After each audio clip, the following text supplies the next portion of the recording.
আপনারা যদি হাদিস বিশ্বাস করেন তাহলে আমি বলবো ইসলামের যার উপর আল কোরআন নাজিল হয়েছেন নবী মুহাম্মদ সাল্লাল্লাহু আলাইহি সাল্লাম সে মানবিক না, সে একজন অমানবিক নবী।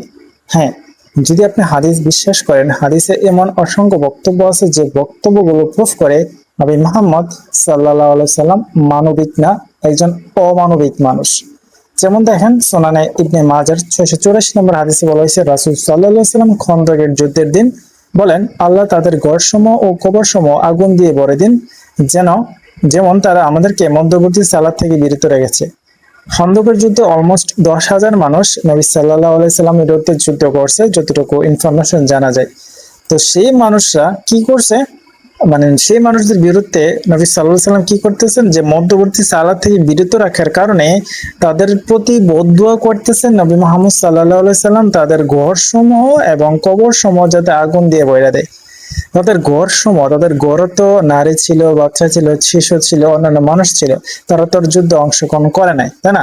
তো নবী মুহাম্মদ, আমরা যেটা বিশ্বাস করি, নবী মুহাম্মদ সাল্লাল্লাহু আলাইহি সাল্লাম আল্লাহর কাছে যা চাইতেন তাই হয়ে যেত, যা দোয়া করতেন তাই হয়ে যেত, যা বোধ দোয়া করতেন তাই হয়ে যেত।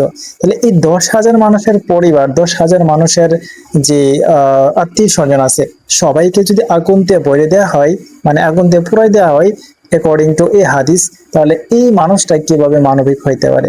এই নবী কিভাবে মানবিক হইতে পারে? জাস্ট একটা সালাদ থেকে বিরত রাখার জন্য এত বড় বদদুয়া করতেছেন, তাহলে তো নবী সাল্লাল্লাহু আলাইহি ওয়াসাল্লাম এরকম বদদুয়া করতে পারতেন যে আল্লাহ সবাইকে তুমি এমন ভাবে অবস্থানে রাখো যাতে আমি তোমার সালাত আদায় করতে পারি। সেটা সিম্পল। তো আফটার কথা হচ্ছে এই সকল হাদিস নবী মুহাম্মদ সাল্লাল্লাহু আলাইহি সাল্লামের নামে চালাই দেওয়া হয়েছে, মিথ্যা বলে লেখা হয়েছে আর কি।